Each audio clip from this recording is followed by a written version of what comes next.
Assalamualaikum warahmatullahi wabarakatuh. Yang terhormat Ibu Kepala SDN 28, yang kami hormati Bapak Ibu Guru SDN 28. Pertama-tama marilah kita panjatkan puji syukur kehadirat Allah SWT yang telah memberikan hidayahnya, ridhonya kepada kita hari ini, sehingga kita dapat menghadiri acara hari ini dengan sehat walafiat. Amin. Sebelumnya terima kasih untuk Bapak Ibu yang sudah bersedia meluangkan waktu untuk hari ini di acara diseminasi aksi nyata modul 1.4 budaya positif di sekolah program guru penggerak. Saya Suyani, angkatan 11 Kabupaten Nganjuk, bertempat di SD Negeri 28. Sebelumnya saya mohon kepada Ibu Kepala Sekolah SDN 28 untuk memberikan sepatah dua patah kata untuk membuka acara pada pagi hari ini. Kepada Ibu Jumini SPD SD, disilakan.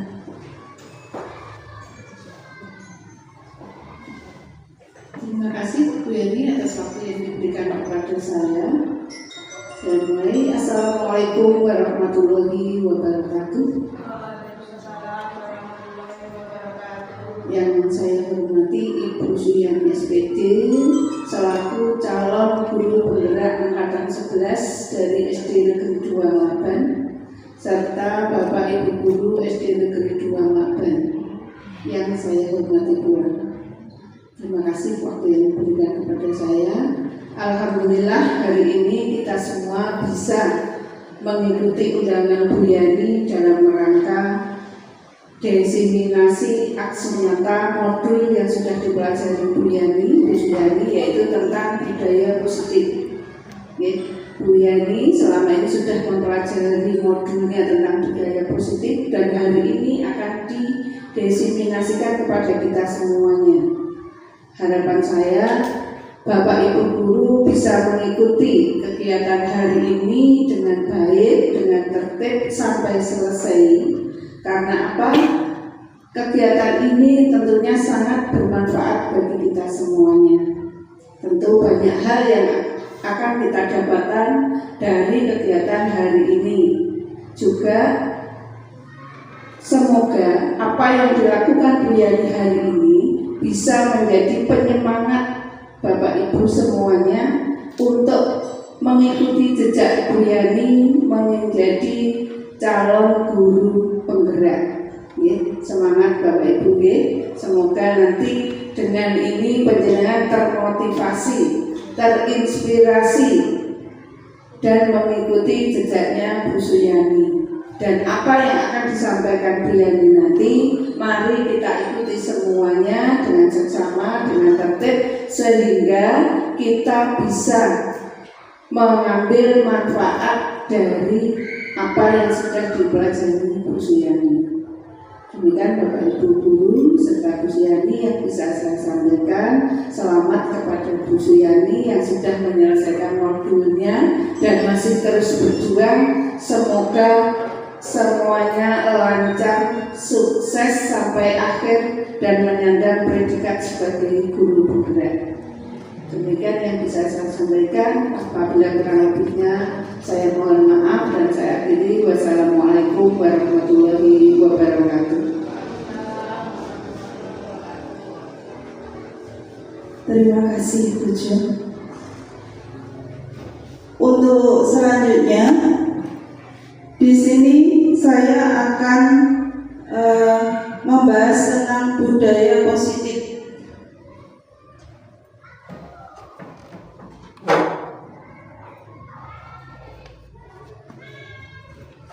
Yaitu aksi nyata modul 1.4 berbagi pemahaman dan pengalaman mengenai penerapan konsep-konsep inti budaya positif. Dibimbing oleh fasilitator Bu Esi Dwi Astuti dan juga pengajar praktik Putri Lestari. Konsep-konsep inti modul budaya positif yaitu ada 7. Yang pertama, perubahan paradigma belajar dari zaman dahulu ke zaman sekarang. Yang kedua adalah disiplin positif. Yang ketiga, kebutuhan dasar manusia. Yang keempat, motivasi perilaku manusia. Yang kelima, posisi kontrol. Keenam, keyakinan kelas. Ketujuh, segitiga restitusi. Hari ini kita akan belajar mengenai hal tersebut. Perubahan paradigma belajar. Pada zaman kolonial Belanda, belajar itu hanya untuk rakyat yang derajatnya lebih tinggi atau terhitung menulis dan membaca seadanya dan untuk kepentingan kolonial Belanda. Jadi pada zaman dahulu kolonial Belanda itu yang hanya anaknya pejabat saja yang dapat belajar. Untuk pendidikan paradigma baru, pendidikan berpusat pada murid untuk mencapai kebahagiaan lahir dan batin yang setinggi-tingginya.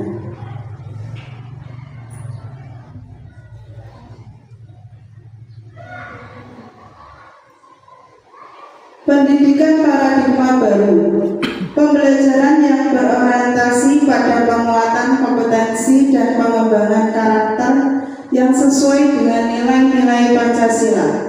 Pembelajaran paradigma baru memastikan praktik pembelajaran yang berpusat pada murid, yang mana setiap murid belajar sesuai dengan kebutuhan dan tahap perkembangannya untuk mewujudkan profil pelajar Pancasila. Nah, di sini ada profil pelajar Pancasila. Bapak Ibu guru pasti sudah hafal. Yang pertama adalah beriman bertakwa kepada Tuhan Yang Maha Esa dan berakhlak mulia. Yang kedua adalah mandiri, bernalar kritis, kreatif, bergotong royong, dan berkebinekaan global. Selanjutnya, disiplin positif. Dalam budaya kita, makna kata disiplin dimaknai menjadi sesuatu yang dilakukan seseorang pada orang lain untuk mendapatkan kepatuhan. Sebagai pendidik, tujuan kita adalah menciptakan anak-anak yang memiliki disiplin diri sehingga mereka bisa berperilaku dengan mengacu pada nilai-nilai kebajikan universal dan memiliki motivasi intrinsik bukan ekstrinsik. Jadi motivasinya dalam diri mereka sendiri, bukan dari luar. Disiplin positif merupakan salah satu cara penerapan disiplin yang bertujuan untuk menumbuhkan kesadaran anak untuk melakukan sesuatu tanpa hadiah, ancaman maupun hukuman. Jadi tanpa hadiah, tanpa ancaman maupun hukuman, mereka bisa melaksanakan disiplin dari dirinya sendiri. Kebutuhan dasar manusia. Kita menginjak nomor 2, yaitu kebutuhan dasar manusia itu ada 5. Yang pertama yaitu bertahan hidup. Yang kedua, kasih sayang dan rasa diterima. Yang ketiga, penguasaan. Yang keempat, kebebasan. Dan yang terakhir, kesenangan. Nah, Bapak Ibu, untuk kita mengetahui 5 kebutuhan dasar manusia, kita lihat videonya berikut ini.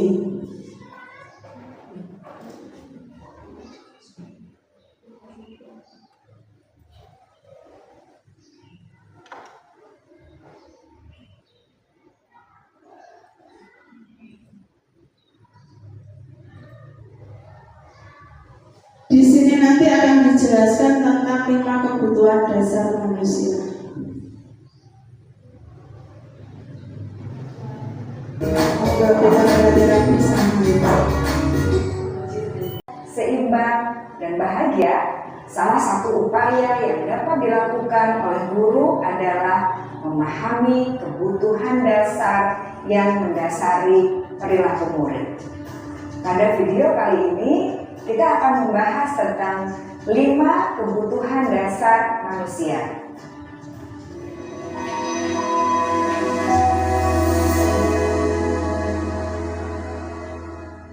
Ki Hajar Dewantara dalam salah satu kutipannya menyatakan, kita ambil contoh perbandingannya dengan hidup tumbuh-tumbuhan. Seorang petani dalam hakikatnya sama kewajibannya dengan seorang pendidik yang menanam padi misalnya. Hanya dapat menuntun tumbuhnya padi.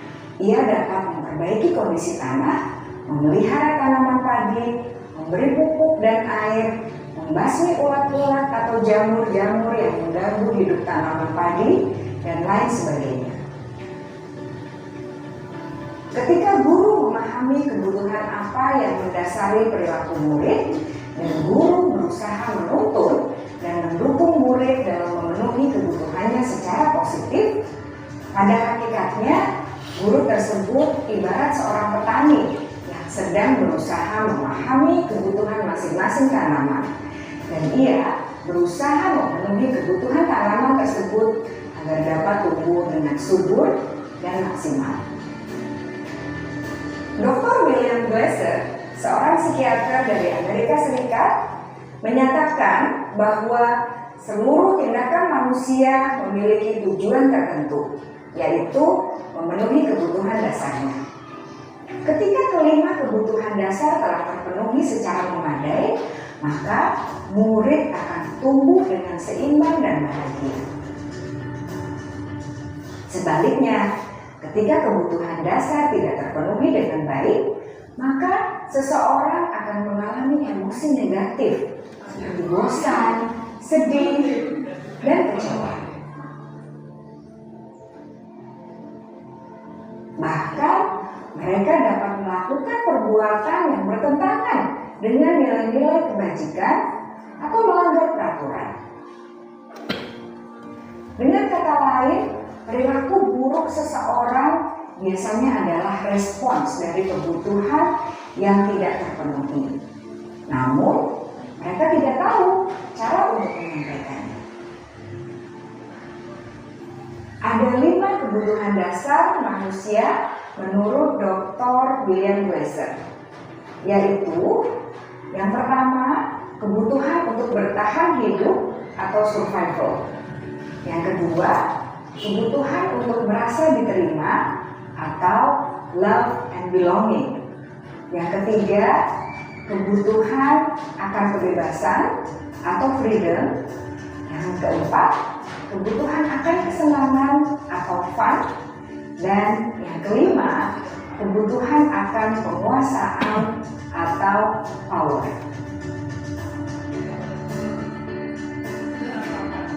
Kebutuhan dasar yang pertama adalah kebutuhan yang bersifat fisiologis untuk bertahan hidup atau survival. Misalnya, kesehatan, rumah, dan makanan. Kebutuhan biologis sebagai bagian dari proses reproduksi termasuk kebutuhan untuk tetap bertahan hidup. Kebutuhan untuk merasa aman juga termasuk dalam kebutuhan ini.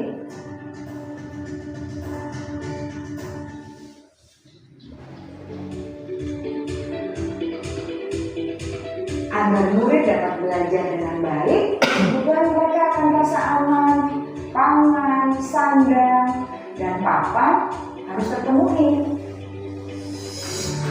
Bagaimana mungkin mereka dapat belajar dengan baik bila mereka datang ke sekolah dengan perut yang lapar atau bila rumah mereka kebanjiran?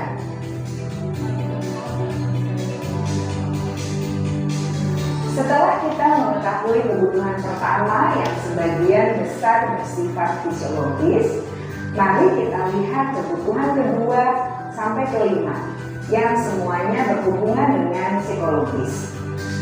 Mari kita lihat kebutuhan yang kedua, yaitu kebutuhan akan perasaan kebiasaan diterima oleh kelompok atau komunitasnya atau kebutuhan love and belonging. Kebutuhan ini meliputi keinginan untuk tetap terhubung dengan orang lain seperti teman, keluarga, teman kerja, dan kelompok di mana kita tergabung. Setiap murid ingin menjadi bagian yang berharga dari kelas dan juga sekolah. Mereka juga ingin diterima oleh orang lain dan kelompoknya. Bahkan, murid yang terlihat paling cuek pun jauh di dasar hatinya pasti ingin merasa diterima. Sebagai guru, seharusnya kita dapat menerima murid kita apa adanya, sesuai dengan kodratnya. Karena setiap murid adalah unik. Mereka memiliki kekuatannya masing-masing, sehingga guru seharusnya bisa menciptakan kesempatan untuk murid berkolaborasi dan memiliki ikatan emosi satu sama lain. Murid-murid yang memiliki kebutuhan yang besar untuk merasa diterima, biasanya mereka belajar karena suka pada gurunya, dan mereka juga suka bekerja dalam kelompok. Kebutuhan yang ketiga adalah kebutuhan akan kebebasan atau kebutuhan membuat pilihan. Murid harus diberi kesempatan untuk membuat pilihan dan bertanggung jawab atas pilihan yang mereka telah ambil. Memberi mereka kebebasan bukan berarti membiarkan mereka melakukan apa saja yang mereka mau, melainkan lebih memberi mereka kesempatan untuk membuat pilihan, menyuarakan pendapat mereka dengan percaya diri, dan memberi mereka kesempatan untuk mencoba hal-hal yang baru. Pembelajaran dengan metode yang beragam dan menarik juga akan memenuhi kebutuhan murid tentang kebebasan ini. Pembelajaran berdiferensiasi di mana guru menyediakan beberapa jenis tugas yang bisa dipilih oleh murid sesuai minat mereka, sangat baik untuk mengembangkan murid menjadi lebih mandiri dan memiliki motivasi internal. Karena kebutuhan akan kebebasan pada dasarnya adalah kebutuhan untuk mandiri, memiliki otonomi, memiliki pilihan, dan mampu mengendalikan arah hidupnya sendiri.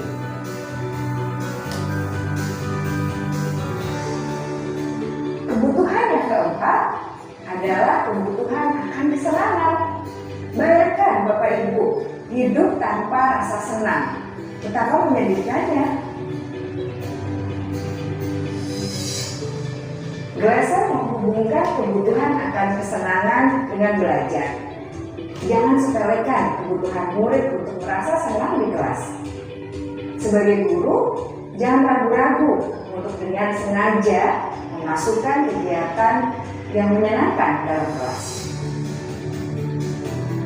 Murid-murid dengan kebutuhan dasar kesenangan yang tinggi ingin menikmati apa yang mereka lakukan. Mereka juga konsentrasi tinggi saat mengerjakan hal-hal yang disenangi.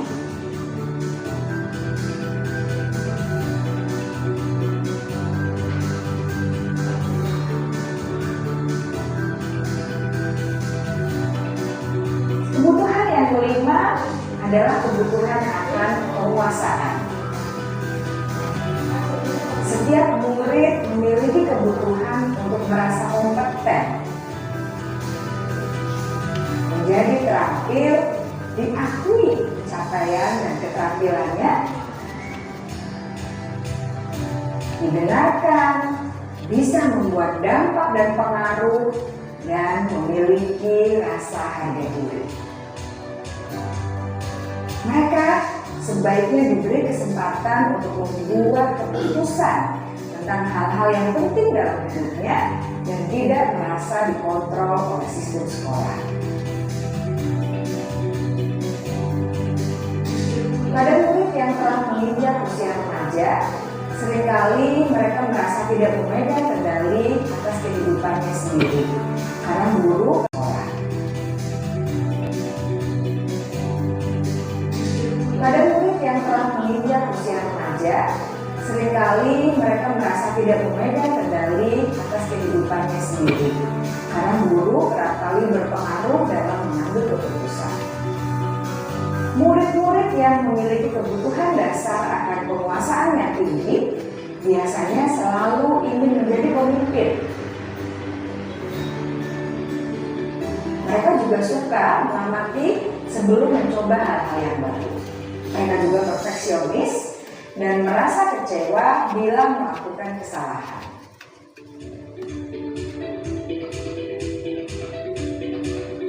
Ibu dan bapak guru sangatlah penting bagi kita untuk mengetahui kebutuhan dasar murid-murid agar kita memahami alasan dibalik sikap dan tingkah laku mereka. Bila murid berperilaku buruk atau melanggar peraturan sehingga tindakannya tidak sesuai dengan nilai-nilai kebajikan, maka guru harus mencari tahu alasan yang mendasari tindakan tersebut dan kebutuhan apa yang belum terpenuhi. Melalui percakapan dengan guru dalam pendekatan disiplin positif, murid dapat diajak untuk bersikap reflektif dalam mengenali kebutuhan-kebutuhan yang berusaha mereka penuhi dan mendasari tindakan mereka. Jika guru mengabaikan perilaku buruk murid-murid, maka perilaku tersebut akan berpengaruh pada suasana kelas yang kurang kondusif dan akan berpengaruh pada tujuan dari pendidikan itu sendiri. Ibu bapak guru hebat, mari kita menjadi guru yang lebih baik dengan memahami kebutuhan dasar murid-murid kita dan senantiasa membimbing mereka untuk menjadi pribadi yang berdaya, seimbang, dan bahagia. Salam dan bahagia, Ibu dan Bapak Guru hebat.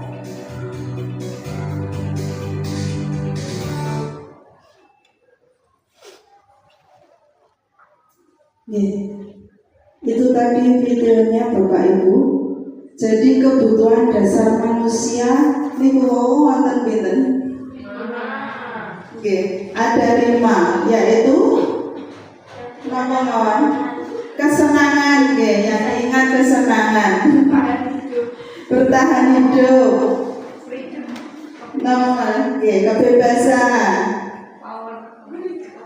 power, penguasaan, kasih sayang dan rasa diterima. Apakah Bapak Ibu juga merasakan hal yang sama? Mempunyai kebutuhan dasar? Ya. Apa yang paling dibutuhkan? Kasih sayang bahasa fisika. Iya, kesenangan, merasa diterima. Iya, Bapak Ibu juga merasakan hal yang sama. Begitu juga dengan murid-murid kita. Jadi mereka juga butuh, ada kebutuhan dasar dari mereka. Selain bertahan hidup, ya yang dapat diperoleh dari keluarga, di sekolah mereka juga perlu kesenangan di dalam pembelajaran, kebebasan, penguasaan.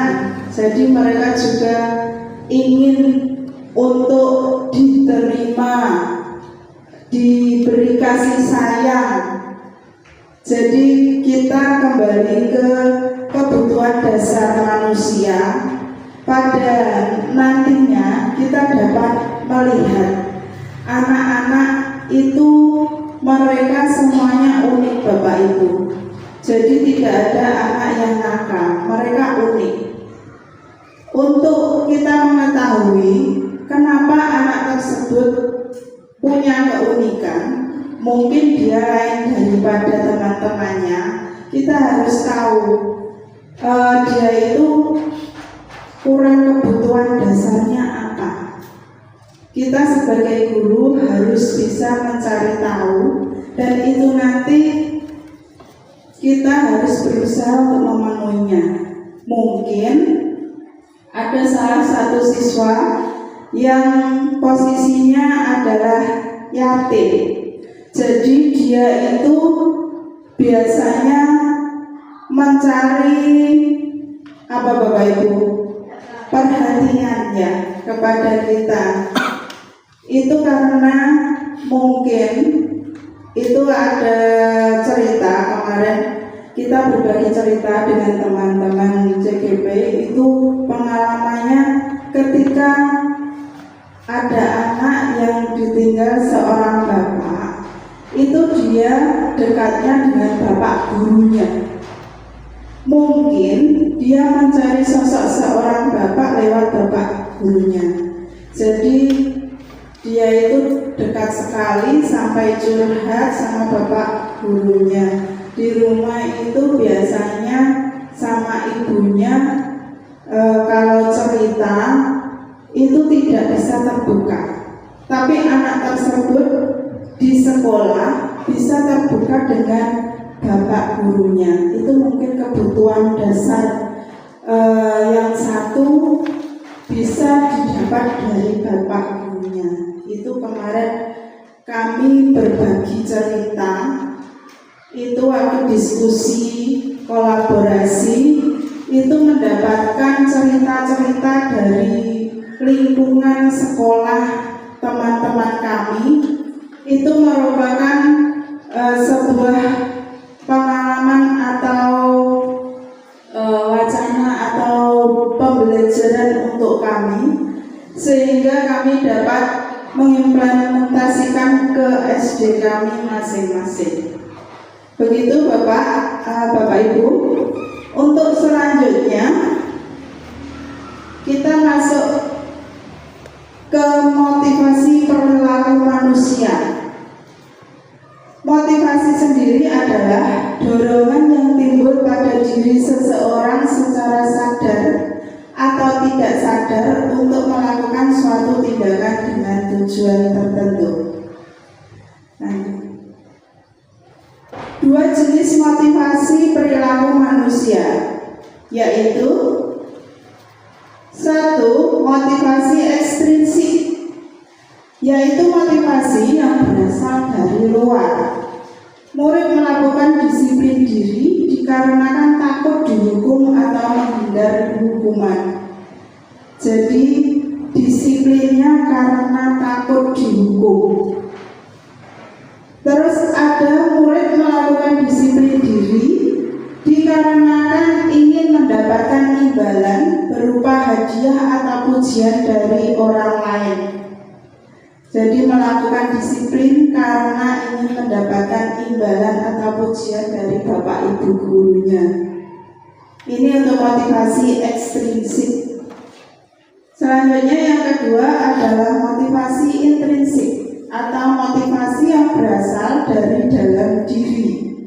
Menghargai nilai-nilai kebajikan diri sendiri, murid melakukan disiplin diri dikarenakan sadar akan nilai-nilai kebajikan dalam dirinya. Jadi melakukan disiplin dirinya tidak karena ingin dipuji, tidak karena ingin mendapat imbalan. Jadi mereka melakukan disiplin yang dari diri sendiri. Selanjutnya yaitu konsep disiplin dengan identitas agama. Di sini ada hukuman dan penghargaan atau hadiah. Jadi jika kita memberikan hukuman kepada anak didik kita, itu yang mereka rasakan adalah satu, menyakitkan, dua, tidak nyaman, yang ketiga adalah memaksa mereka, yang keempat, murid jadi takut, yang kelima, murid menyembunyikan kesalahan. Jadi kalau kita sering menghukum anak-anak, sering menyembunyikan kesalahan, mereka melakukan tapi bilangnya tidak. Yang keenam adalah murid menjadi rendah diri. Bukan rendah hati, tapi rendah diri, minder. Selanjutnya untuk penghargaan atau hadiah, itu dapat terjadi tidak efektif, merusak hubungan atau mempunyai sifat iri. Jadi nanti kalau kita memberikan penghargaan atau hadiah kepada temannya, yang lain akan timbul sifat meri. Untuk selanjutnya, mematikan kreativitas. Jadi nanti kreativitas yang muncul hanya dari satu anak tersebut, yang lainnya maka akan mungkin akan minder juga. Jadi anak yang lain, itu nanti pasti yang juara satu tetap itu. Jadi kreativitasnya mati sebelum bertanding. Terus menghukum dengan sistem ranking. Untuk ranking itu juga termasuk dalam sini. Merampas hak menghargai dirinya. Jadi anak-anak itu nanti minder sebelum bertanding, terus tidak menghargai dirinya sendiri. Paling kok juara satu ya kowe, yang bisa cuma itu. Terus akhirnya anaknya akan rendah diri. Selanjutnya, berikut adalah konsep disiplin dengan identitas sukses. Ada konsekuensi dan juga ada restitusi. Dalam kita memberikan konsekuensi, nanti dampaknya kepada anak adalah penguatan jangka pendek. Perlu memonitoring berkelanjutan. Jadi kita kalau diadakan konsekuensi itu ada monitoring yang berkelanjutan. Stimulus atau respon, murid menghormati peraturan, kehilangan waktu untuk memenuhi kesalahan. Berikutnya, kalau dengan restitusi, yaitu murid akan bertanggung jawab atas perilakunya. Yang kedua, fokus pada pemecahan masalah jangka panjang. Yang berikutnya, murid menghormati dirinya dan orang lain. Yang keempat, teori kontrol atau dirinya memegang kontrol. Jadi memegang kontrol dirinya sendiri. Untuk yang terakhir yaitu murid bersemangat memperbaiki kesalahannya. Di sini untuk restitusi itu apa? Selanjutnya akan dijelaskan berikutnya. Konsep disiplin dengan pendekatan restitusi yaitu sebuah cara menanamkan disiplin pada murid. Lanjut. Apa itu restitusi? Restitusi adalah proses menciptakan kondisi bagi murid untuk memperbaiki kesalahan mereka sehingga mereka bisa kembali pada kelompok mereka dengan karakter yang lebih kuat. Di sini restitusi adalah proses menciptakan kondisi. Jadi murid yang melakukan kesalahan, kita berikan restitusi, itu nanti mereka akan mencari kesalahan mereka sendiri dan akhirnya akan mendapatkan bagaimana cara memperbaikinya sendiri. Ciri-ciri restitusi yang pertama, menguatkan dan fokus pada solusi. Jadi kita sebagai guru menguatkan anak dan fokus mencari solusi bersama. Fokus pada karakter bukan tindakan. Bukan menebus kesalahan, namun belajar dari kesalahan. Jadi dari kesalahan mereka dapat belajar dan mencari solusinya yang terbaik. Mencari kebutuhan dasar yang mendasari tindakan. Tawaran bukan paksaan.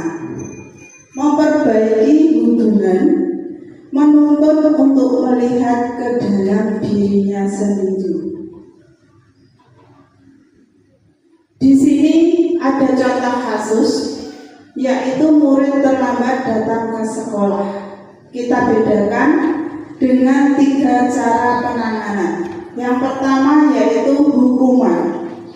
Murid disuruh berdiri di depan kelas selama 15 menit. Guru marah-marah terhadap murid sehingga murid menjadi takut. Murid disuruh menulis, "Saya tidak akan terlambat lagi sebanyak 100 kali." Dengan cara konsekuensi, guru memberikan konsekuensi untuk tetap berada di kelas selama jam istirahat berlangsung. Ini contohnya. Guru tegas dan siswa menghormati peraturan. Ini untuk konsekuensi. Yang ketiga, restitusi. Guru menanyakan keyakinan kelas dan dirinya. Kemudian guru membantu siswa menyelesaikan masalahnya. Tindakan yang kedua, guru membuka dan siswa menghormati dirinya dan orang lain. Dari ketiga cara kita menangani siswa yang bermasalah, atau di sini contoh kasusnya adalah murid terlambat datang ke sekolah. Kira-kira yang terbaik kita gunakan yang mana, Bapak Ibu? Ya, yang restitusi. Bagaimana kita mempelajari restitusi lebih lanjut? Kita lanjutkan ke video kedua, yaitu tentang restitusi.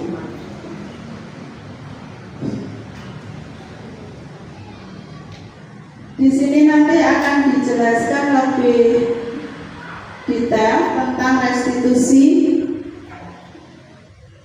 Monggo Bapak Ibu perhatikan sejenak.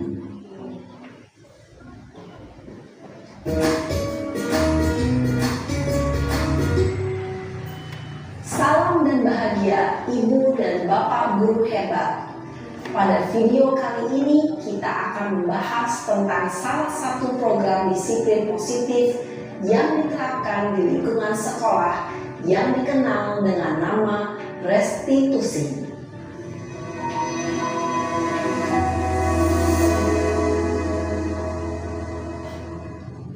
Restitusi dikembangkan oleh pakar pendidikan Diane Goshen, berlandaskan pada teori kontrol Dr. William Blaser. Segitiga restitusi adalah suatu proses dialog yang dijalankan oleh guru atau orang tua agar dapat menghasilkan murid yang mandiri dan bertanggung jawab.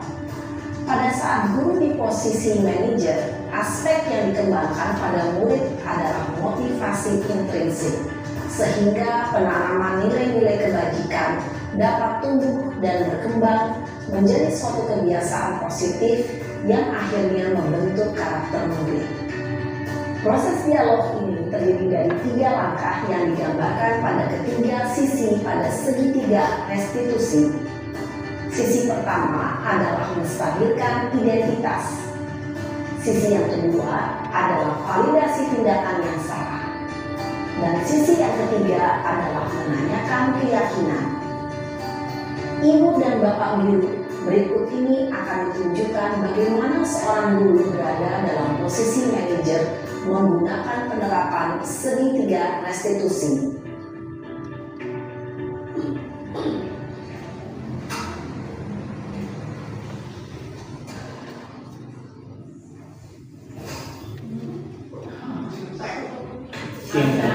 Siang Pak. Sudah lama nggak ketemu Sarah? Kenapa hari ini ada di sini? Kesel Pak, kesel banget. Masa aku dikatain tukang fitnah Pak? Ya aku marah lah. Aku balik ngatain Eka di depan kelas. Kesel banget. Oh begitu. Ya pasti kamu marah dan kesal. Bapak juga akan marah apabila ada yang menuduh Bapak seperti itu. Di sini guru Kemudian memberikan pada saat itu kamu yang pertama Ya saya harus ngatain restitusi. Eka lah Pak. Kesel banget. Saya bentak-bentak dia depan teman-teman lain. Oh begitu. Kali ini guru melakukan tindakan yang kedua, yaitu validasi tindakan Iya yang lah, salah. saya diam saja Pak. Ya saya bela diri lah. Masa saya dituduh tukang fitnah? Ya wajar lah. Mempertahankan harga diri itu sesuatu yang penting buat kamu. Untung kamu tidak bertindak lebih gegabah lagi, hanya membentak-bentak. Iya Pak. Untung saya masih bersabar dan hanya membentak saja. Memilih untuk tetap bertahan dan bersabar. Kamu memilih untuk tidak berbuat lebih parah lagi, bukan? Iya. Nah, sekarang coba kita lihat lagi tindakan kamu yang bentak-bentak Eka di kelas. Ini Tindakan yang kamu ketiga ya. kira-kira sesuai dengan Menanyakan keyakinan kelas keyakinan. atau prinsip kamu tidak? Enggak lah Pak. Capek Pak jadi pemarah. Jadi keyakinan atau prinsip mana yang perlu sesuai dengan keinginan kamu? Ya, saya sebenarnya sangat menghargai orang lain. Mungkin saat itu saya menjadi emosi, jadi tidak menunjukkan sikap itu. Kamu meyakini tidak? Menghargai orang lain itu penting buat kamu. Yakinlah Pak. Iya, setuju. Kita harus saling menghargai. Namun, ada juga keyakinan yang kita sepakati yang perlu kita jalankan apabila kita sedang marah, bukan? Ya saya bisa lebih proaktif, mulai dengan diri sendiri. Saya bisa jadi lebih bersabar, mengambil waktu jeda untuk berpikir mau apa selanjutnya. Kira-kira kamu bersedia memperbaiki masalah ini tidak? Bersedia Pak. Kalau kamu memperbaiki masalah ini, kamu akan menjadi orang seperti apa? Saya akan menjadi orang yang bertanggung jawab kali ya Pak. Dan senantiasa proaktif. Iya, menurut kamu bagaimana rasanya menjadi orang seperti itu? Ya nyaman lah, bangga bisa bersabar dan menahan diri. Baiklah kalau begitu. Yuk kita pikirkan bagaimana memperbaiki masalah ini.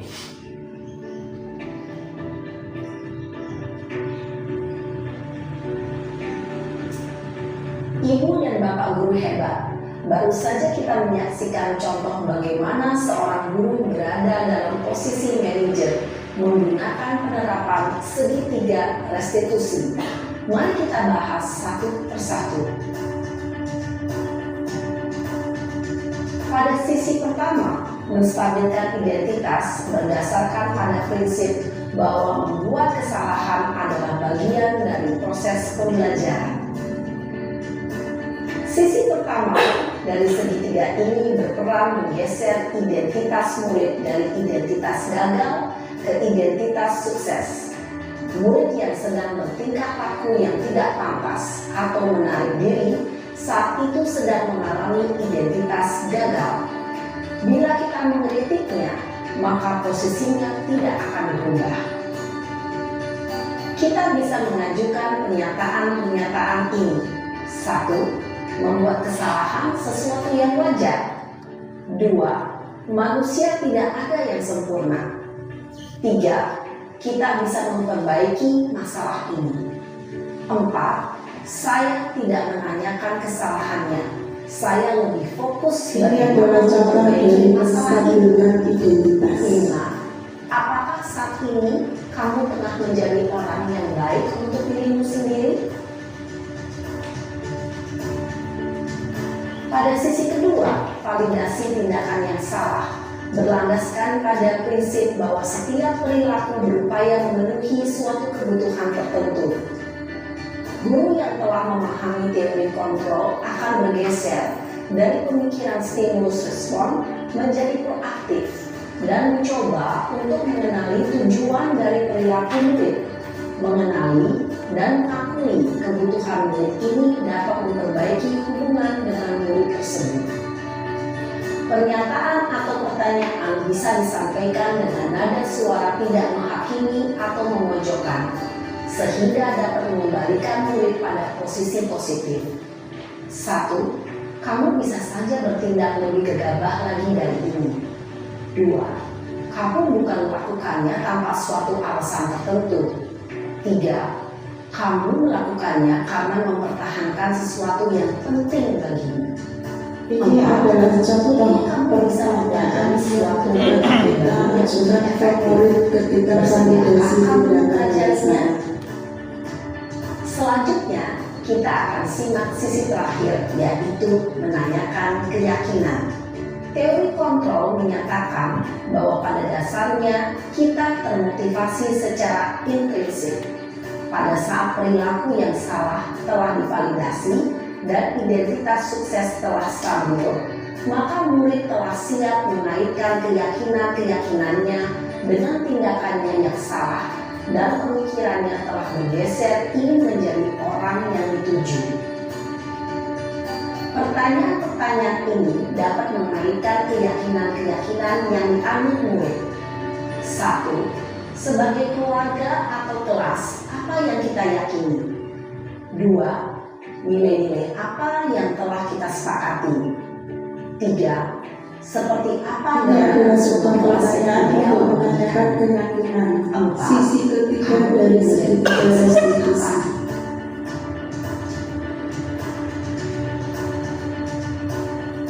Dalam menerapkan segitiga restitusi, perlu diperhatikan beberapa hal, yaitu 1. Perilaku yang salah perlu dikaitkan dengan nilai-nilai atau keyakinan-keyakinan yang telah disepakati atau dituju. 2. Kesediaan orang yang melakukan kesalahan untuk memperbaiki masalah. 3. Pemecahan masalah sebisa mungkin relevan atau memiliki hubungan dengan masalah yang ada. 4. Usaha. Perlu adanya suatu usaha perbaikan dari pihak yang berbuat kesalahan. 5. Waktu. Perlu didedikasikan waktu dari pihak yang berbuat kesalahan. Tanyakan kapan akan mulai diberlakukan usaha untuk memperbaiki masalah. Dengan memahami struktur penerapan segitiga restitusi, diharapkan guru dapat menerapkan posisinya sebagai manajer dengan mengajukan pertanyaan-pertanyaan bermakna yang dapat membuat murid menjadi lebih percaya diri, bertanggung jawab, dan mandiri. Nah, Ibu Bapak Guru perlu tidaknya mengikuti ketiga tahapan dalam segitiga restitusi bergantung pada ringan beratnya suatu permasalahan. Misalnya, bila permasalahan tersebut ringan, maka tidak perlu dijalankan secara berurutan, bahkan bisa semudah menanyakan apa keyakinan yang kita sepakati. Dengan menjalankan segitiga restitusi, dengan mengajukan pertanyaan-pertanyaan bermakna, diharapkan murid menjadi lebih kuat secara pribadi, dapat membuka wawasan murid agar dapat menyelesaikan permasalahannya sendiri, semakin percaya diri, mandiri, dan merdeka. Salam dan bahagia, Ibu Bapak Guru hebat.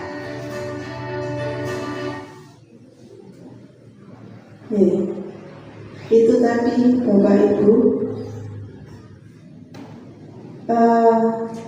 Tadi kita sudah mempelajari tentang segitiga restitusi dan sudah melihat tadi videonya. Apa yang kita dapat dari video tadi Bapak Ibu?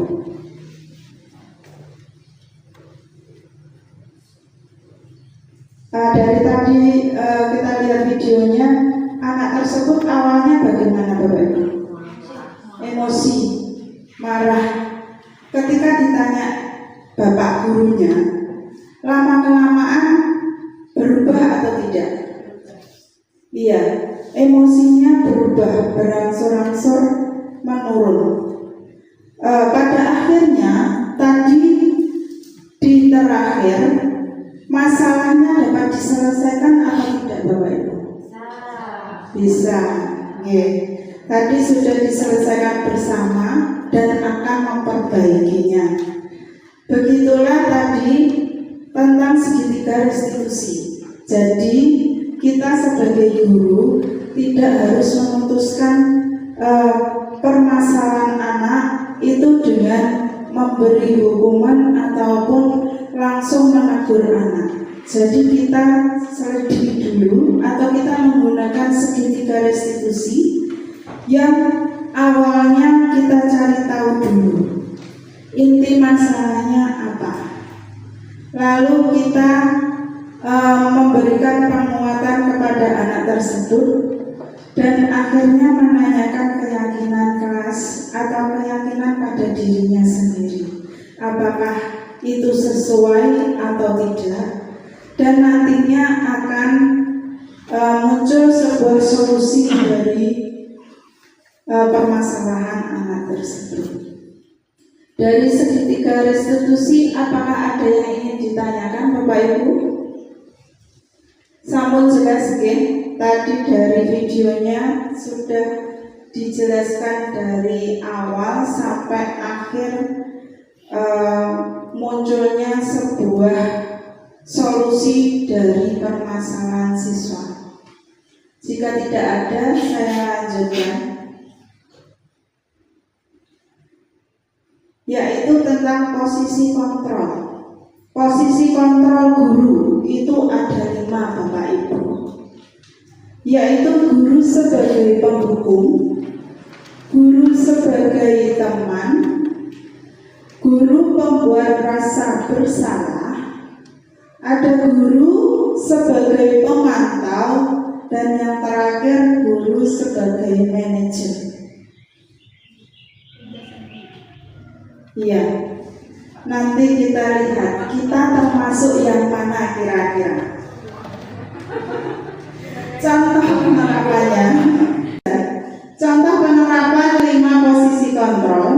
Di sini ada kasus murid tidak memakai atribut lengkap saat upacara bendera. Nah, ini ada 5 cara penyelesaiannya. Kasusnya 1, cara penyelesaiannya ada 5.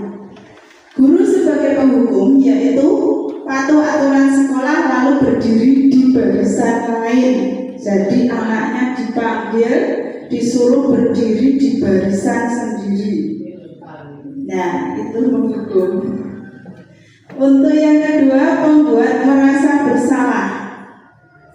Berapa kali Bapak bilang sama kamu, Bapak kecewa sama kamu, anaknya diberi, iya, Pak Ria bapaknya, gurunya memberikan pertanyaan atau statement seperti itu adalah membuat merasa bersalah. Jadi anaknya akan merasa bersalah. Terus kalau guru posisinya sebagai teman, itu bicaranya seperti ini Bapak Ibu. Ayo yang tertib, buat Bapak Ibu guru bangga. Kali ini tidak apa-apa berbuat salah, tapi jangan diulangi lagi ya. Iya. Terus dilanjutkan, kita kan teman gitu ya. Iya. Terus selanjutnya yaitu guru di posisi pemantau. Kamu sudah melanggar. Apa peraturan sekolah kita dan apa konsekuensinya? Jadi anak tersebut disuruh mencari. Kalau melanggar, tidak memakai atribut lengkap saat upacara, itu konsekuensinya apa? Peraturan sekolahnya bagaimana? Seperti itu. Terus untuk yang terakhir, guru di posisi manajer. Apakah kamu tahu kesalahan kamu? Kira-kira bagaimana cara kamu akan memperbaiki kesalahan kamu ini? Itu pertanyaannya. Selama ini Bapak Ibu kira-kira yang mana yang dipakai? Manajer. Kadang mengantar, kadang menghukum. Kalau dari kelima posisi kontrol ini, mana kira-kira yang terbaik Bapak Ibu? Ya, kita tempatkan diri kita sebagai manajer. Lanjut. Nah, ini ada video lagi Bapak Ibu. Ini nanti akan dibahas 5 posisi kontrol. Mari kita saksikan sejenak.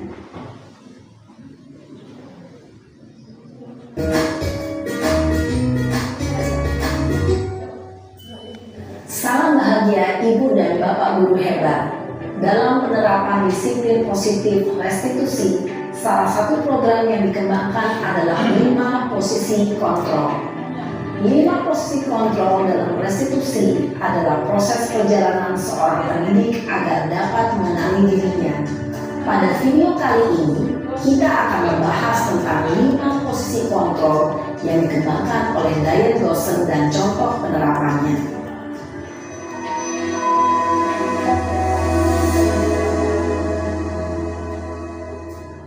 5 posisi kontrol itu adalah 1. Posisi penghukum. 2. Posisi pembuat merasa bersalah. 3. Posisi teman. 4. Posisi pemantau atau monitor. Dan 5. Posisi manajer. Untuk lebih memahami kelima posisi tersebut, mari kita saksikan kasus Naren yang terlambat hadir 20 menit di sekolah dan melihat bagaimana kelima posisi kontrol dalam menghadapi masalah tersebut.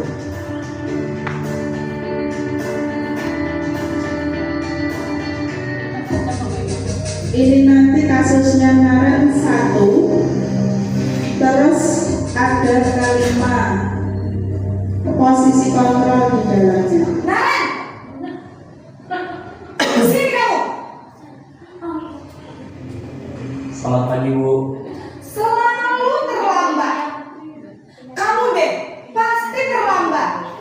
Maaf, Bu. Saya Apa? Apa coba? Alasan kamu apa lagi? Kapan sih kamu tidak terlambat? Malas sekali ya kamu jadi anak. saya Dasar pemalas. Gak kapok-kapok sih kamu. Sudah berapa kali terlambat? Sana, kamu keliling lapangan basket 2 kali. kenapa saya harus keliling lapangan basket, Bu? Kenapa? Kamu lawan ibu. Berani-beraninya jawab. Sudah terlambat, masih berani jawab pula. Sekarang, keliling lapangan basket 5 kali sekalian. Biar kapok. Cepat. Pergi sana ke lapangan Ini basket. posisi kontrol apa Bapak Ibu? Posisi penghukum biasanya berbicara dengan nada tinggi, menghardik, menunjuk-nunjuk, menyakiti, dan menyindir. Hukuman bisa berupa fisik maupun psikis. Ibu dan Bapak guru hebat, dampak yang terjadi pada murid ketika guru berada pada posisi penghukum adalah murid cenderung akan memberontak, bahkan menyimpan dendam.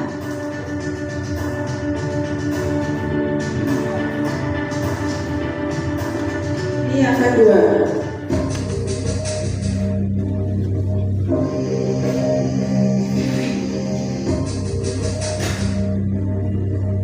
Guru dan muridnya sama. Naren!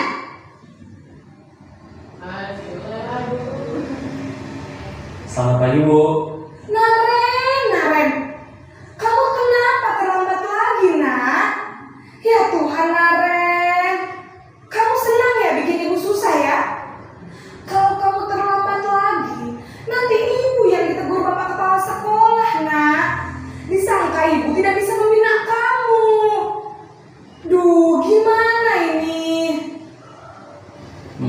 Maaf, Bu. Duh, Gusti Naren. Kamu suka ya kalau ibu ditegur bapak kepala sekolah? Terus, sekarang ibu harus tulis apa ini di buku absen?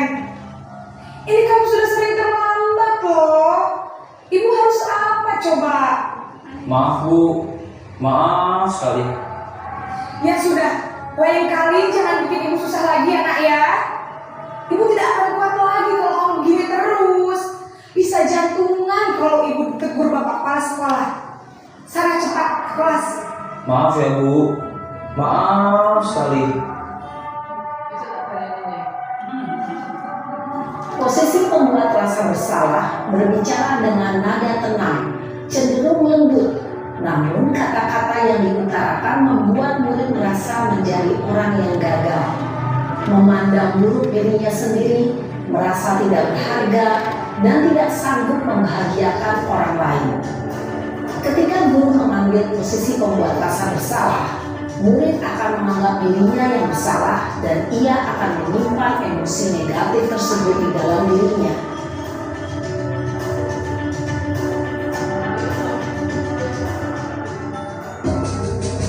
Yang ketiga.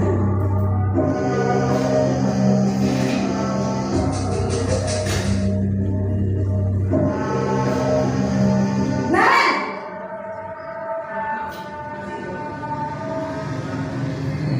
Selamat pagi, Bu.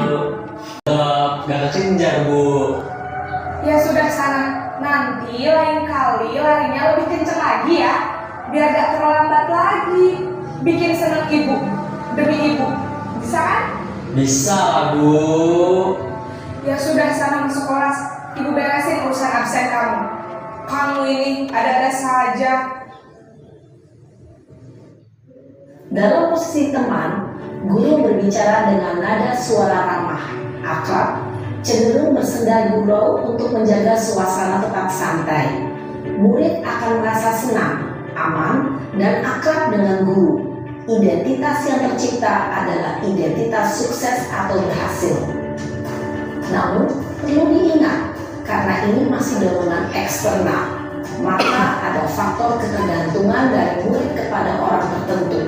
Di sini, guru absennya, sehingga di lain waktu, murid bisa berperilaku baik, namun hanya kepada orang-orang tertentu saja.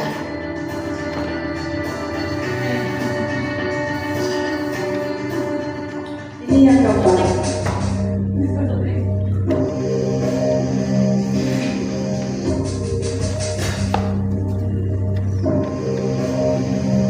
Naren!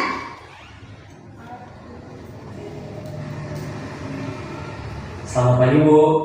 Naren, apa peraturan sekolah kita tentang jam berapa kita harus masuk sekolah, nak? Kita harus di sekolah jam 7, Bu. Iya betul, sekarang sudah jam 7.20. Naren sudah tahu konsekuensinya jika terlambat hadir. Paham, Bu. Saya harus tinggal kelas pas jam istirahat selama 20 menit. Iya benar, konsekuensinya demikian. Jadi nanti jam 9.30 pas istirahat, kamu harus tinggal di kelas, kerjakan tugas tambahan untuk ketertinggalan kamu, ya? Baik, Bu. Posisi pemantau mengandalkan penghitungan atau data untuk mengontrol murid. Guru mengarahkan murid berdasarkan peraturan dan konsekuensi. Seorang pemantau menunjukkan bahasa tubuh dan ekspresi wajah yang datar dan cenderung formal.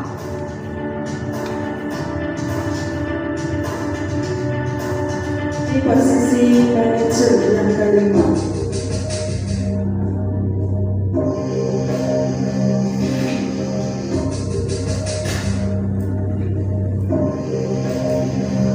Naren!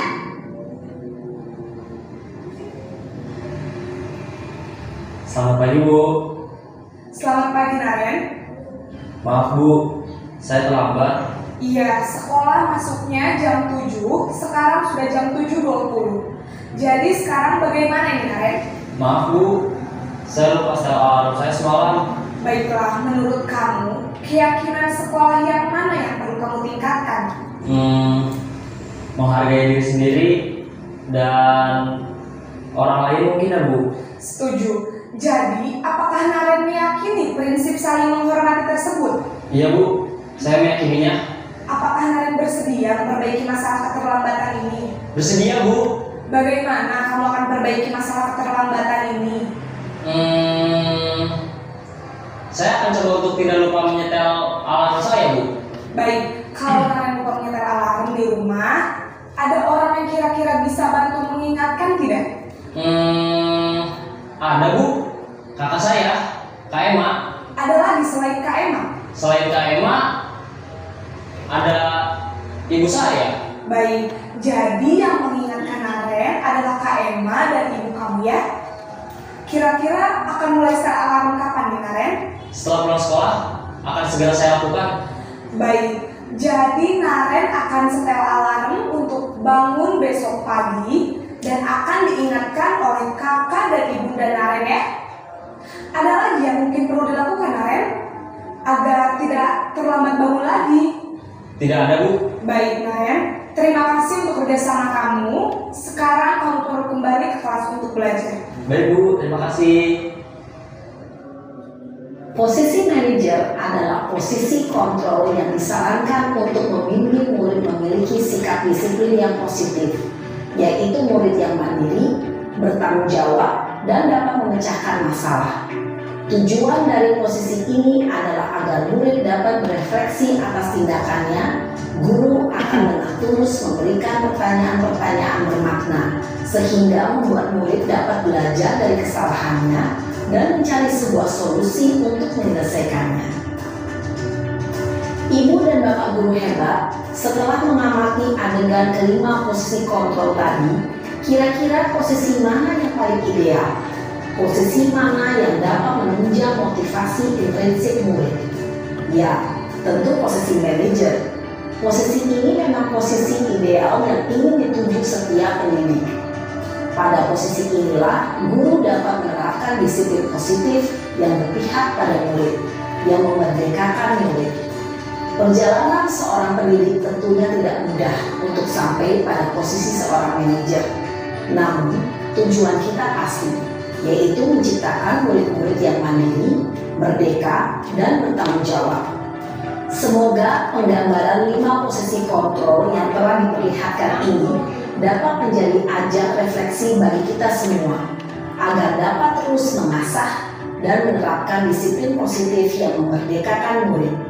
Mari terus berlatih dan bersemangat. Selamat menerapkan. Salam dan bahagia Ibu dan Bapak guru hebat.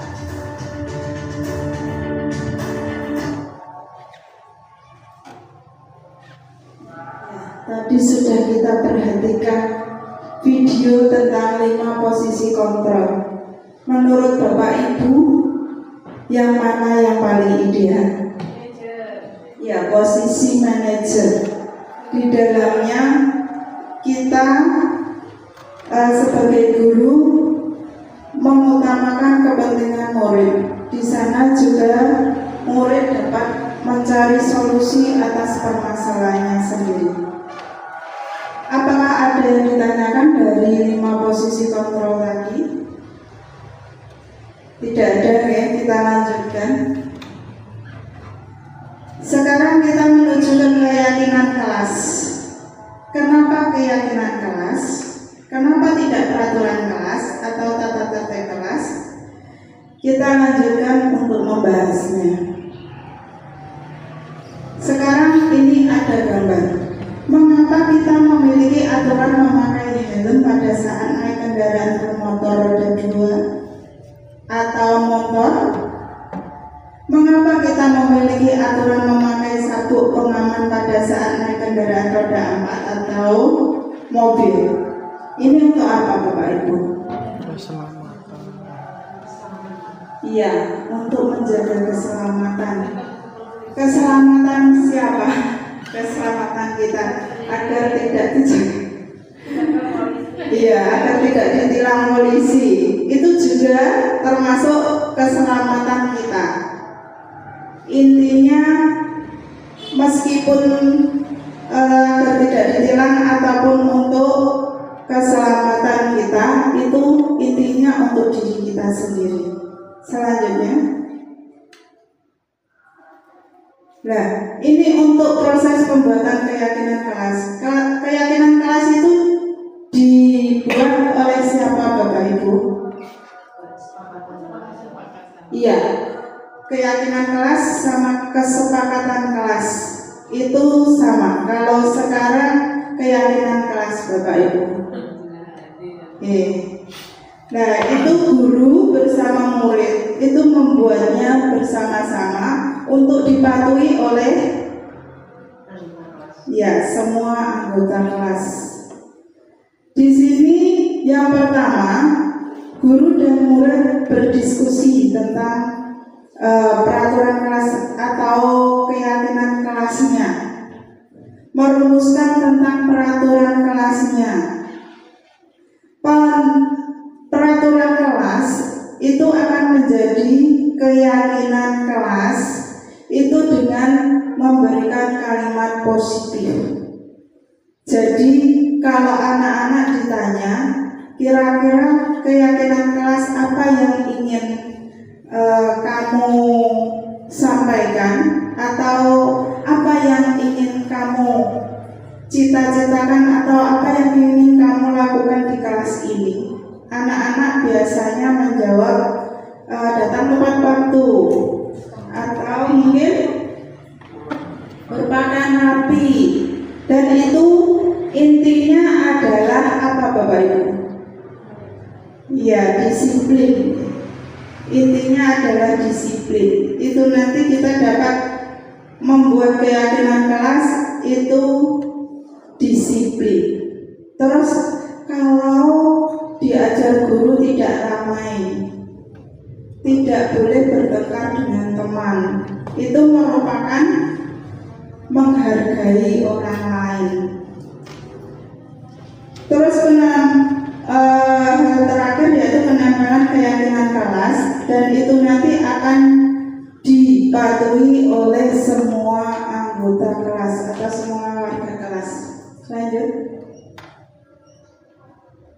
Ini adalah contoh keyakinan kelas, yaitu bertanggung jawab mengerjakan tugas piket, bersikap sopan dan menghormati guru, saling tolong menolong, bersikap tenang saat pelajaran berlangsung, disiplin dan bersikap jujur, hidup rukun dengan teman, dan banyak lagi yang lainnya sesuai anggota kelasnya.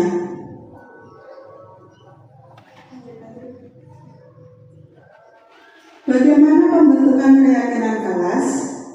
Yang pertama, lebih abstrak dari peraturan. Sedikit saja agar mudah diingat. Jadi kata-katanya sedikit saja, berupa pernyataan universal sesuai dengan kondisi kelas agar mudah diterapkan, dibuat dalam bentuk positif. Semua warga kelas dilibatkan pada saat pembuatan.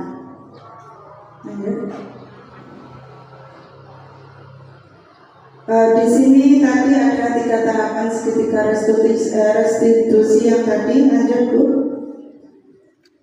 Ini adalah contoh penerapan segitiga restitusi. Lanjutkan saja, Bu.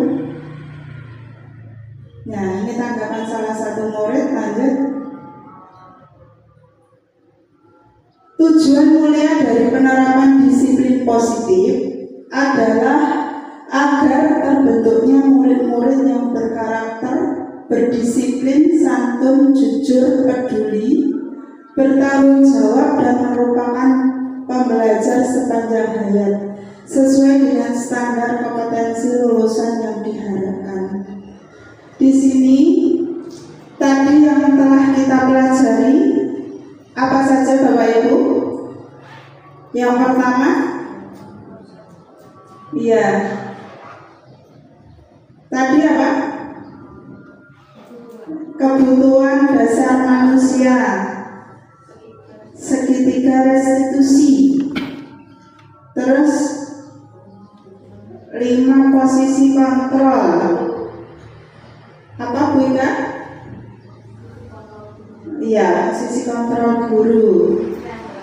Keyakinan kelas. Adakah dari yang kita pelajari bersama tadi mungkin ada yang belum jelas ingin ditanyakan? Sudah? Oke. Terima kasih Bapak Ibu. Yang terakhir, Bu Dila tadi. Lanjut terakhir. Iya. Terima kasih. Salam dan bahagia Ibu Bapak Guru hebat. Ya, dari penghujung tadi saya mengucapkan banyak terima kasih atas dukungan Bapak Ibu guru semua SDN Doang Laban, dan terima kasih juga hari ini sudah meluangkan waktunya. Mohon maaf jika ada kesalahan dari pemaparan saya atau tutur kata saya. Mohon dimaafkan, okay. Terima kasih banyak. Saya tutup kegiatan hari ini. Assalamualaikum warahmatullahi wabarakatuh. Waalaikumsalam warahmatullahi wabarakatuh.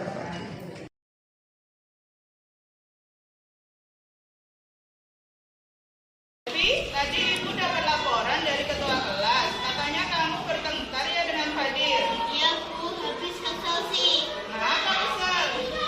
Fadil terus menerus mencontek hasil pekerjaan saya. Bukan hanya PR, tugas juga dicontek. Oh begitu. Wajarlah jika kamu kesal. Jika Ibu ada di posisi kamu, Ibu juga pasti akan berbuat hal yang sama. Iya Bu. Lalu apa yang kamu lakukan terhadap Fadil?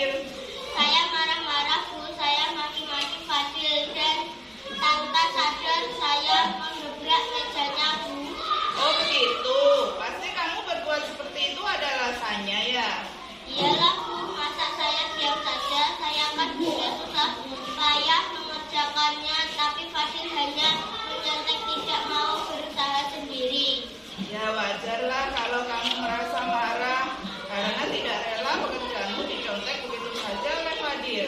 Ibu sangat menghargai tindakan kamu yang tidak berbuat lebih buruk daripada itu, misalnya memukul.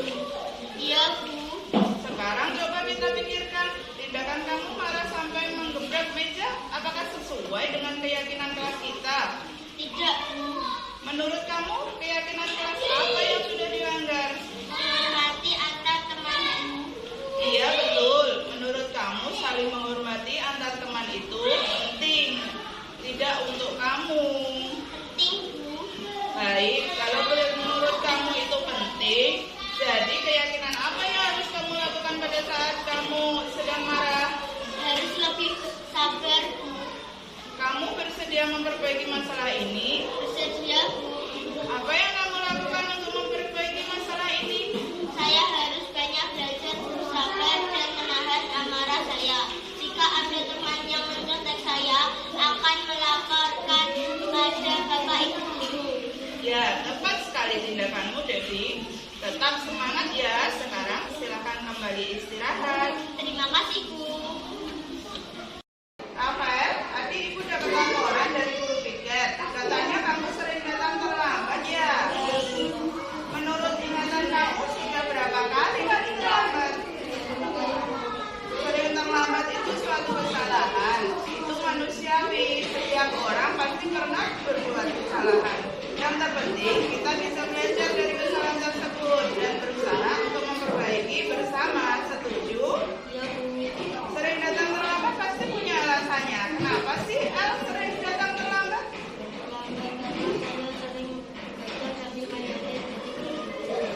Kamu tahu keyakinan kelas yang sudah kita sepakati? Kalau terlambat datang ke sekolah sesuai dengan keyakinan kelas kita tidak? Menurut kamu keyakinan kelas apa yang sudah kamu langgar? Menurut kamu disiplin itu penting tidak untuk kamu?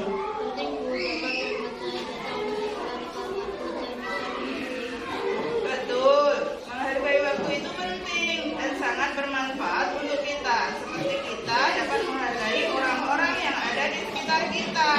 Pekerjaan menjadi tidak menumpuk dan kita juga dapat melatih rasa kepedulian.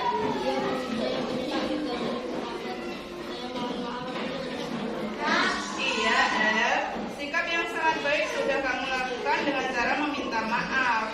Menurut kamu, apa yang akan kamu lakukan agar kamu tidak datang terlambat lagi ke sekolah? Saya akan belajar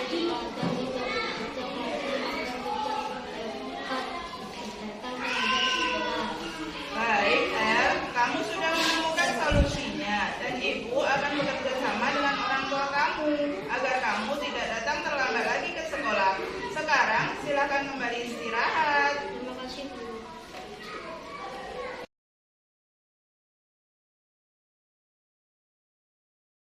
Assalamualaikum warahmatullahi wabarakatuh. Ya, terima kasih.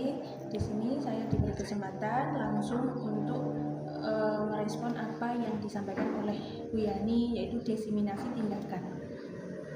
Dari yang dipaparkan oleh Bu Yani, saya dapat menyimpulkan bahwa sekarang apabila mengambil tindakan kepada murid itu, kita bisa memakai segitiga restitusi.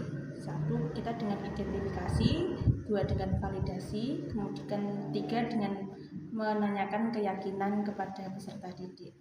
Dan itu menurut saya suatu hal yang positif dan sangat efektif sekali dilakukan. Sekian dari saya. Wassalamualaikum warahmatullahi wabarakatuh.